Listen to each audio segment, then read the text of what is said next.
deep uncertainty, and pivotal shifts, traps to be avoided, right choices to be made. Join me, Tian Wei, for answers from the Swiss Alps with brilliant minds and key players. A world in change. A World Insight special on the World Economic Forum 2019. Hello and welcome to A World in Change, a special program of World Insight with me, Tian Wei, coming to you from the Swiss Alps for the 2019 World Economic Forum.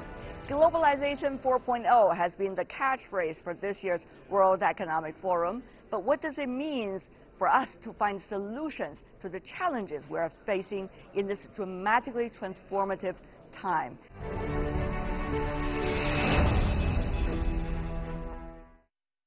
There's no global recession round the corner, says the IMF, but economic growth is set to slow and governments need to get their act together. And the message is the following for policymakers. Address remaining vulnerabilities and be ready if a serious slowdown were to materialize. The warning came in Davos, Switzerland, where business and political leaders are gathering for the World Economic Forum. When they gathered here 12 months ago, there was a sense of relief, some optimism that the global economy finally seemed to be getting back on its feet. The mood has changed here now. And even the IMF admits that in this unpredictable global environment, their forecast may yet be thrown off again. US President Donald Trump may have a hand in that. He cancelled his trip to Davos to focus on the government shutdown back home. If that drags on, the world's largest economy is bound to feel the effects. Another deal that's yet to be brokered, one to end Washington's trade war with China, whose government reported on Monday its slowest annual growth rate since 1990. And then there's that great unknown, Brexit. A disorderly withdrawal could provide another unwelcome economic shock. Britain's Prime Minister Theresa May stayed home too. For several Western leaders, in fact, this gathering of the global elite is not the place to be seen right now. Critics are vocal.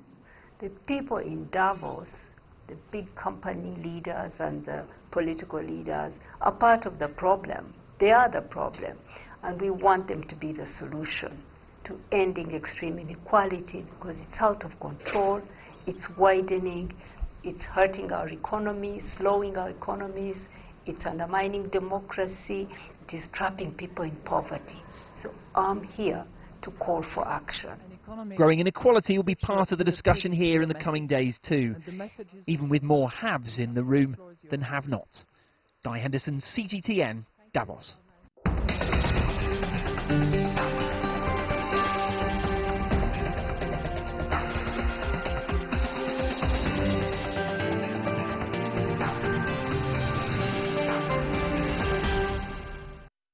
Globalization 4.0 is not just a catchphrase or an intellectual debate.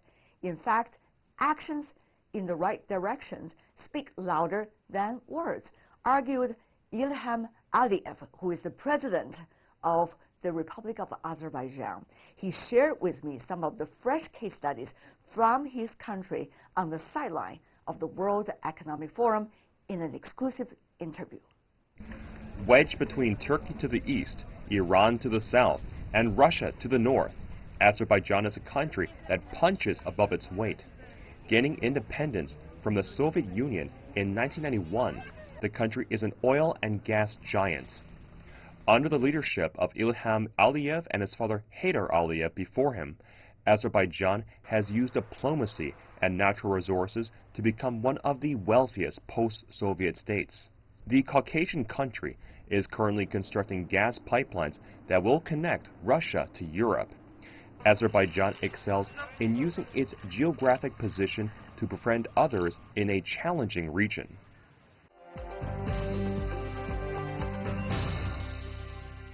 Mr. President, what a pleasure to see you in Davos. Thank you very much. Very glad to see you. Oil and gas development in your country, that has really managed to take up the economy to a certain degree. That, of course, is with your vision. But the question is it going to be sustainable, sir? You are right. Oil and gas is a driver of our economy, and we achieved a big progress mainly because of our successful policy of attracting major energy companies to invest in Azerbaijan. But now, of course, our main objective is to diversify the economy and reduce dependence on oil and gas. It will not be easy because we are now in an active phase of development of our oil and gas reserves, but at the same time we invested during the last years largely in infrastructure. We attracted a lot of investments, almost $250 billion in the last 15 years, and our doing business of World Bank's rating is number 25. Yeah. Therefore, I think it will be not difficult to attract investors to invest in sectors other than oil and gas. Infrastructure is one of the topics you cares a lot. Mr. President, I understand infrastructure is an important potential in your country. For example, you've been working on several of the important infrastructure projects, both at home and also between your country, Azerbaijan, and some of the others in the Caspian area and even beyond. But the question is, short-term, long-term, how to balance it? You are absolutely right. We invested in Azerbaijan and beyond our borders. First, of course, the priority was to create the modern infrastructure which will generate a lot of potential for investors, for business circles, and will create convenience for our people.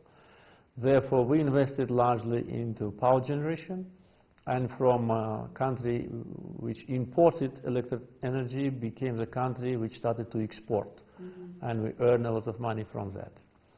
We increased the level of gasification inside the country up to 95%, which is, I think, the very good result.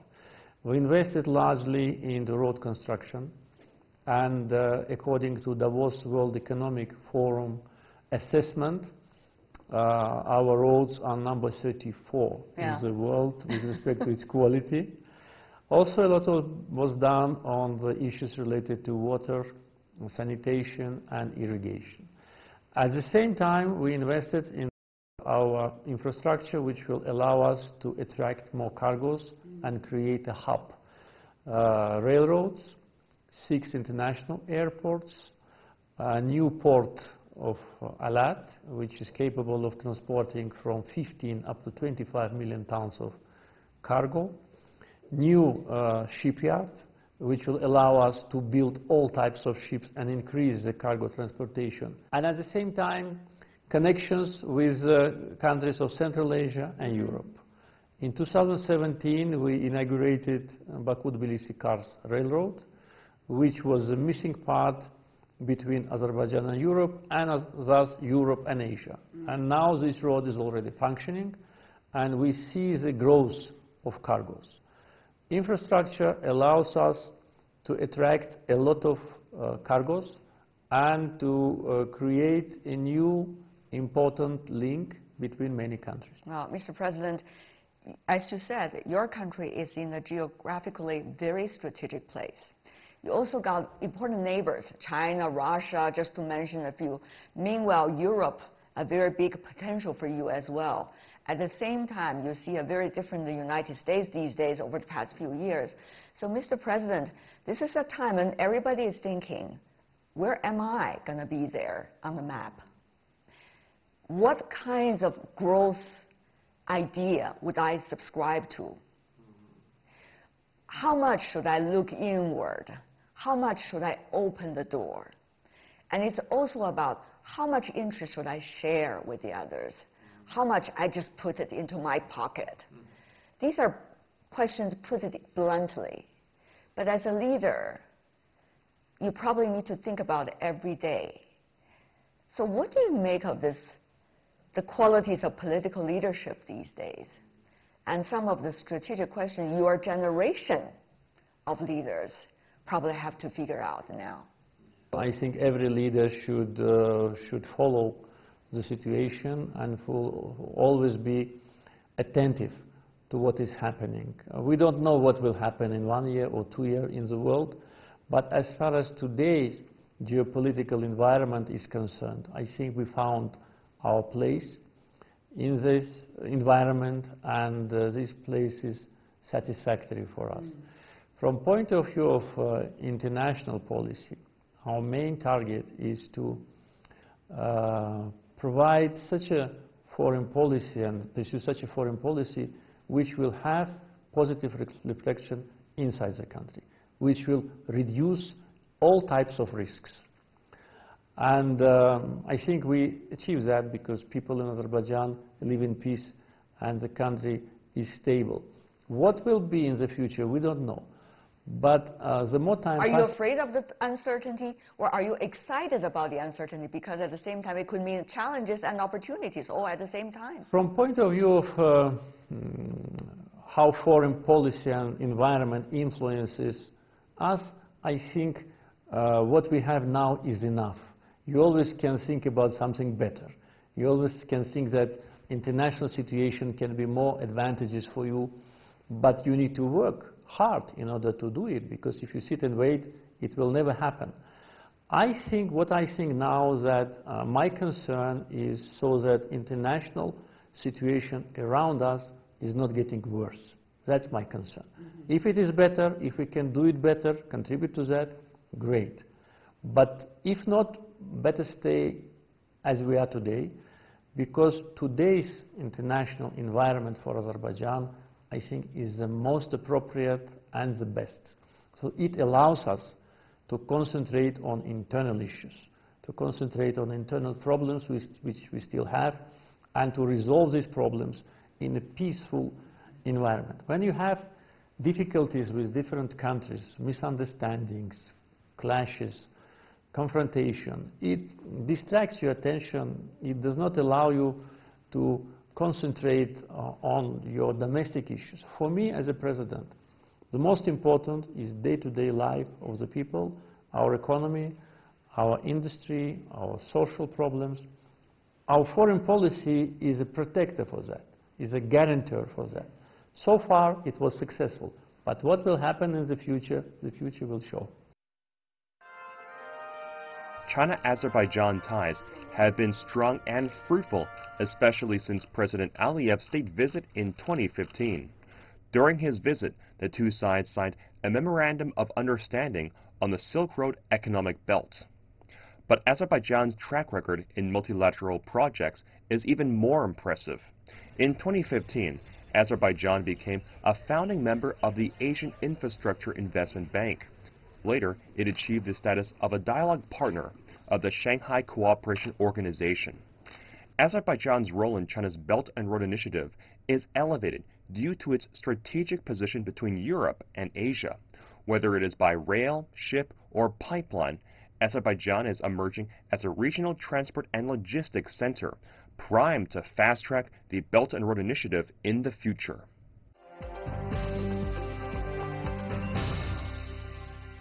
Mr. President, the Chinese President Xi Jinping, at the end of last year, wrote to you a letter of congratulations on your birthday. Yes. I'm sure you received it safe and sound. Yes, of course. So it certainly shows the time and also the efforts when both of you, together with other partners, are working together. For example, on different projects, such as Belt and Road Initiative. There are different interpretations and understandings of BRI. It's an initiative raised originally by China, but it's not China's initiative, but rather a platform. So how do you, as the president of Azerbaijan, see what this platform, as you are building it yourself as well, will be able to achieve for you? You're right, President Xi Jinping was very kind to send me a birthday letter, and also I congratulate him always on his birthday, and I remember my very successful official visit to China a couple of years ago, and communications with President.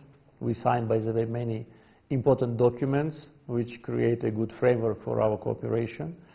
And of course, during my visit and during other meetings, we discussed One Belt, One Road initiative, and Azerbaijan fully supports it. And we want to do everything that Azerbaijan is a very active member of this initiative. From our point of view, we extended the transportation network towards Europe, building Baku-Tbilisi-Kars railroad. We connected the line, but there are a lot of directions of cargoes which go from China to European destinations. Therefore, of course, we want to be more involved in this process. For that, of course, we work with our partners in Central Asia. We work with our partners in Georgia, in Turkey, in Europe. And of course, our main objective is to be able to receive cargoes from China and to be able to transport them. Inside Azerbaijan, everything is ready. On the Caspian, Azerbaijan now has the biggest fleet in the Caspian, and it's mainly Azerbaijani tankers and other cargo vessels which transport the goods from east to west and backwards. And of course, we would like to see more companies from China to work in Azerbaijan, to invest in our country, to find new opportunities. Therefore, One Belt, One Road for us is really a very important project which we strongly support, and also we contributed to creation the missing part of it. What do you mean, the missing part of it? I mean a railroad from Baku to Turkey, because we didn't have it, and the cargoes which were coming from Asia were going through Azerbaijan to Georgian seaports on Black Sea. Building the railroad to Turkey, this railroad goes now to Mediterranean port also, and also directly to Europe by railroad. Therefore, it will be more efficient, it will be quicker from point of view of timetable, and it will be more beneficial. There are a lot of skepticism in the air whenever a new idea is coming up, particularly from emerging and developing countries. What is the right balance to not only sophisticatedly understand it, debate about it, and implement it, but at the same time be encouraging and also inspiring in figuring out more ways of making our world better? That's also an interesting balance, isn't it?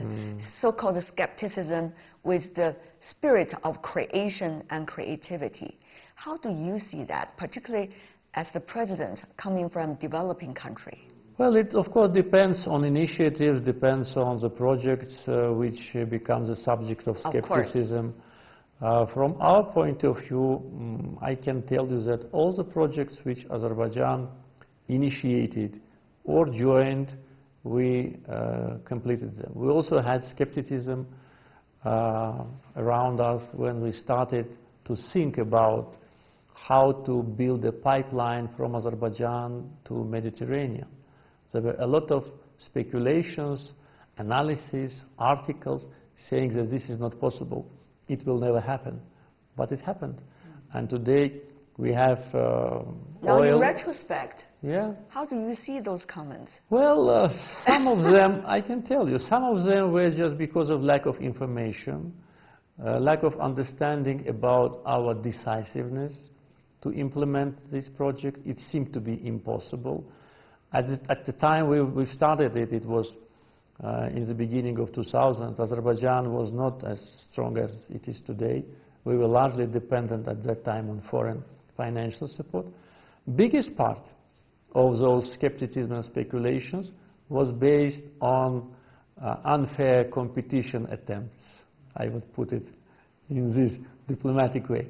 Therefore, we did not respond. We said, we need to respond with what we will do. We need to respond with result. And when the pipeline from Baku to Ceyhan and Mediterranean was built, it's almost 2,000 kilometers. Everybody saw that. We destroyed that skepticism. The same was with even bigger project, Southern Gas Corridor, which is a project of $40 billion involving 7 countries, almost a dozen of international banks, many companies, and we initiated that project. So a lot of skepticism about resource base, about how it's going to be built, technical difficulty, financial difficulty, etc. We said, we started, we will do it, and now it's almost close to completion. Therefore, we need to respond to skepticism not with words, but with action, with what we've done. And we can be proud. And now those who were skeptical about these projects, we don't hear their voices any longer. I see you have a lot of wisdom, Mr. President, in that regard, Thank to you. answer it with actions. Yes. And the can-do spirit as well. Yes, yes. Mr. President, I understand China and your country has been working together on bilateral trade. But still, right now, only 25th, that's the place where China is in terms of trade with Azerbaijan. I know both you and also the Chinese leadership are keen on developing better ties, particularly economic and trade relations. Mr. President, how can we make this area more active? Make people-to-people exchanges really serve the better lives of the people, and make this place a sparkling area of the region. That's a big question mark, I think, fix you and many other leaders of the same region. Yes, you are right, and we're working on that. With respect to people-to-people contacts, relatively recently, we eliminated the visa restrictions for Chinese citizens. So now everybody who wants to visit Azerbaijan can get an electronic visa, sitting at his computer at home within maximum 3 days, sometimes even within hours. So that was done as a sign of our partnership and in order to create better opportunities for Chinese citizens to visit us. In order to enhance our trade, we sent several expert missions to different regions of China. And already we have good results. We have opened already wine houses of Azerbaijan in China. One in Shanghai and another one is in other city. We participate regularly at the main exhibitions which are taking place in China with our agricultural products. So we want to demonstrate to Chinese people what we have and to have a very important, attractive, a big market for our goods. At the same time, our doors are open for Chinese businessmen. We want, as I said, to see them more as investors, as traders, as contractors. I think this area which we need to work more. We have, of course, Chinese companies who work in Azerbaijan, also in energy sector, but I think not as much as we could have seen, especially in contracting projects and especially as traders. So that I think we need to do jointly, and for us this is one of the main priorities. We just relatively recently started to create trade representations, and one of the first Azerbaijani trade representation was created in China. So all that demonstrates our willingness to build strong partnership relations in trade, in people-to-people contacts, and this automatically will have a positive impact on all the other spheres of our life. The world is in big change, as we mentioned earlier. What do you consider as the most important quality of leadership, global leadership, country leadership? I see a lot of pragmatism in you. I see a lot of hard-working spirit in you. But what do you consider, Mr. President, is the important quality? I think the most important, several issues, but first what comes to my mind is to plan for a long-term development strategy and not to be limited only in your actions with your political agenda. To look at how you want to see and how your people want to see your country in 20 years, in 30 years, and what you should do today in order to reach that goal. In the beginning we were talking about infrastructure as a long term. You're absolutely right. When we started it, it was a long time ago, but today it already starts to generate. First, this is, I think, the most important.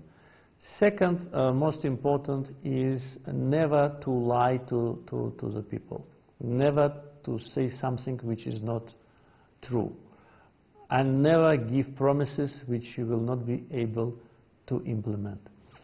As far as I'm concerned, I try and I think I managed to obey these criteria, and also answer your critics with what you can deliver.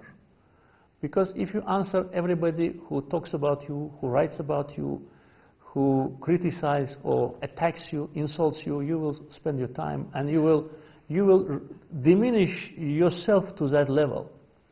But answer with actions, and that's what we've achieved. I think we answered to all those who were skeptical, who were deliberately skeptical, who tried to undermine our efforts, who tried to put obstacles in front of you. We demonstrate, and everybody now who comes to Baku and see our beautiful capital and visits the region, they see the result.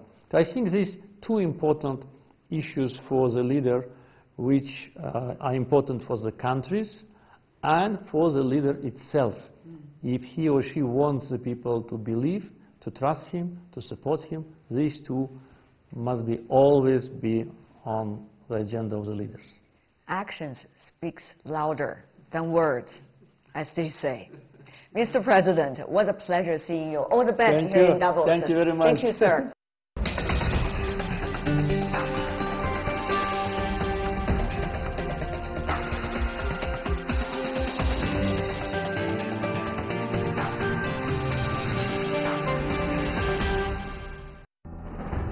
Deep uncertainty and pivotal shifts, traps to be avoided, right choices to be made.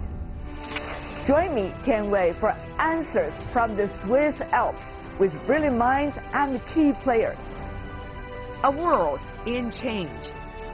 A World Insight Special on the World Economic Forum 2019. You're watching A World in Change, a special program here in the World Economic Forum. I'm Tian Wei. Globalization 4.0 for Hilde Schwab is much more than just a catchphrase. In fact, as the first collaborator to join her husband, Professor Klaus Schwab, to found the organization, which is now known as the World Economic Forum, she's been arguing for decades that it is not just about the wealth or the economy or the geopolitics, but about bringing in more voices, more diversity, more social goods, and more long-term thinking. In a rare media interview, she explores all of these topics with me for an exclusive on CGTN.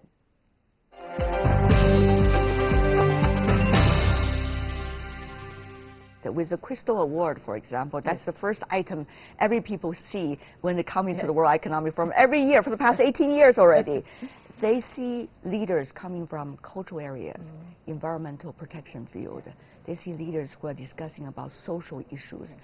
Winning this award this year also very crucial and very unique. Yes.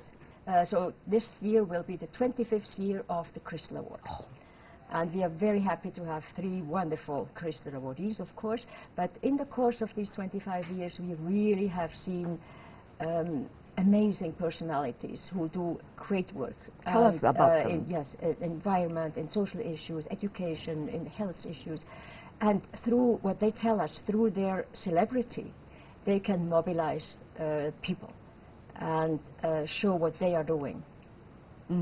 And what are they doing? For example, the 3 winners for this year. Yes. Well, let's start with the first one, Marin Aslap. She is a conductor. She has been the first female conductor of an American orchestra, the Boston Symphony Orchestra, first time. And many other orchestras she has been conducted, first female conductor. This is a field that has not been open to women. Not many. Not many. And I remember the Vienna Symphony Orchestra, the Berlin, that they had no women, and it was in their statutes. No women would play with our orchestra, which is unbelievable today. Unbelievable so gradually, there are some women playing the violin or something. Yeah. So she really was a precursor, and fighting for that and for diversity. Right. And so now she does a lot of work with children also. She has created children's orchestra. Wonderful. And the other two? We have, Haifa Al-Manzour from Saudi Arabia. She is a filmmaker, and the second film she made, she couldn't be with the actors outside in the street. She had to be in a van and communicate with the talkie-walkie. Because of the social issues going on in their country. Yes, in their country. But then gradually Saudi Arabia opened cinemas also and allowed also women to go there. And today she is even a cultural advisor at the Ministry of Culture. So she has come a long way, but she has had to fight for that. Exactly. And the third person fighting for things? The third person is fighting for the environment since many, many decades. So David Attenborough, yes, he is the star, as you know. Everybody knows him, admires him. He has done this awe-inspiring series at the BBC about our environment, the oceans, Amazon, our planet. So we will see tomorrow. We will show the movie, parts of his new movie. It's called Our Planet. When you talk about them, Hilde, I see lights in your eyes and bigger smiles. In a way, that demonstrates the modesty that you have, but it also demonstrates the importance of the issues that these players are tackling with. I mean, you talk about Globalization 4.0, right? That's the topic for this year. How are these issues likely really contribute to the sophisticated discussion of Globalization 4.0? Yeah, I have been talking now about the issues, and but I think it's very important to include technology, because that's the world we are living in now, and there's so many things happening now with artificial intelligence. It's embedded everywhere. Embedded everywhere. Crystal Award winners and also other celebrities, they have they absolutely use artificial intelligence. They use the new technologies to spread their message, and which is immensely important. Globalization 4.0, you together with Professor Schwab and all those from the World Economic Forum have been calling on for heightened imagination in order to find the right solution. To you, what is that heightened imagination? That is absolutely a fascinating phrase, I have to say. It's kind of a catchphrase, and I think it will, a catchword. You're very good with this. A catchword, and I think it will, it will spread. I think it's what we earlier maybe called to think out of the box. Yes. It means out of the box is maybe linear, where heightened inspiration has almost a spiritual meaning. It's not just to be down to earth and think of what's going on, but also spiritual, philosophical meaning. How can we go about all these incredible problems? Some say we're getting ever more looking inward rather than together. What kind of quality we have to cultivate, Hilde? I really want to ask you this question, because every time when I see you work so hard, every year at the World Economic Forum, I always want to ask you this question. What kind of quality do we have to cultivate within ourselves in order to think big and think about the others? Yes, I think our time is too much egoistic. We think of ourselves. Inward-looking, that's what you say, but also inward-looking in saying everything that's what profits me is good. And we have to let go of that. It's all for me, no matter what happens to the others. Yes. Some people are thinking that way. That's really wrong. So I work a lot with social entrepreneurs also, and many times I say, when I see what they are doing, they are passionate and compassionate.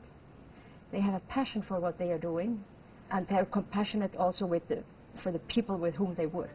And this is something we really should cultivate. It's not only tolerance, be tolerant, but it's really also to have compassion and be passionate to do something for other people so that the world can move forward. But that's easier said than done, isn't it? I don't know. I don't know, because if you're passionate about something, you can see the facets of what you're working. You can see what moves other people, where the problems lay. So there comes compassion, I think. I think that is exactly what you've been doing with the World Economic Forum, isn't it? For 49 years. Now when you look back, how do you see that has become part of you? And you have become part of it. Yes. I have to, you know, when I think about it, it is really true, isn't it? Yeah, it's true. It's true. This is our, it's also Klaus's and my life. It's our life. Sometimes you can be depressed, especially in the last couple of years. Things don't go well. But you're not allowed to give up. You just continue. And you see the silver lining on the horizon. Many issues, we have come a long way in many, many aspects. We think is very good. If we work hard, we can also continue. A lot of people participating at the World Economic Forum, starting from the Crystal Award, have been talking about this is a process of getting yourself warmed up again. During the year, a lot of ups and downs, people got frozen, both in their heart and in their imagination. This process of melting and warmed up again is crucial for them every year. Not only for them, Hilde, I have to say, but also you have geared up your whole family to work for the forum. And, I mean, your son, your daughters, and even the youngest generation. How did you manage as a mother and also as someone who has always very instrumental with the World Economic Forum? How is that linked to what you earlier had just been talking about, the qualities of people, the quality of our heart? My family, of course, also my children lived with the World Economic Forum. They were very much involved, although they had different careers at the same time of their life.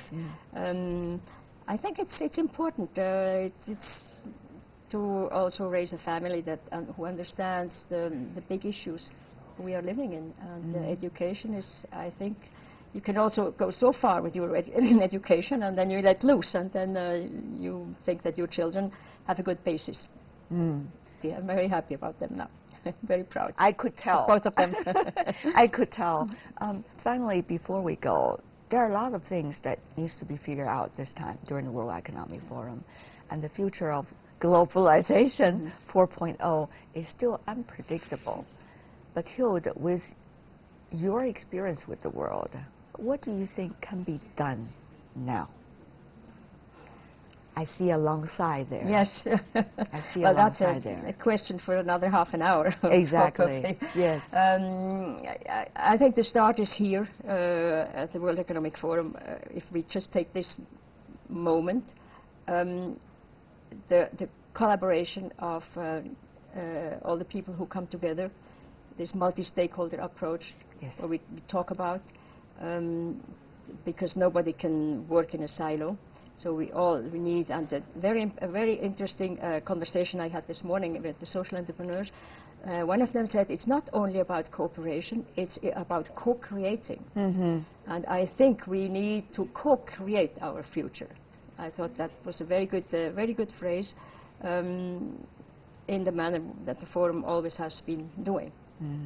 And as a result of that, I'm looking forward to the next few days. Co-creating process. Hilde, it's such a pleasure talking to you. Thank you so much taking your time out of your extremely hectic schedule here. Thank you, Wei. It was a great pleasure. Thank you. Thank you. Thank you, ma'am. Thank you.